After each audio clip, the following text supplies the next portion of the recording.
Менің есімім Александр, туған жерім Қарағанды облысы Жаңаарқа ауданы.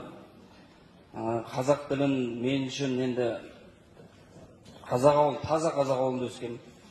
О жақта ешқандай таңғаларлық жайт болған жоқ қазақ тілінде. Чисто қазақ сияқты жүре бердім сол жақта. 11 жыл қазақша мектеп оқыдым.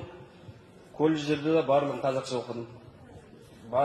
Сөйтіп осы Нұрсұлтанға келгелі 2015 жылы Нұрсұлтанға келдім. Сөйтіп ол жақта басталдым, маған таңғалып, ой сен неге орысша сөйлемейсің? Барлығы орысша сөйлейді, қазір әлемге үшін басшы адамдар орысша сөйлейді маған. Сен неге орысша жауап бермейсің? Постоянно қазақша деп. Мен үшін енді бір өзім таза қазақ сезінемін өзім. Потому что мен үшін қазақша оңай болып кеткен, сен орысша бол. Чисто қазақ балаларының ортасында өскен.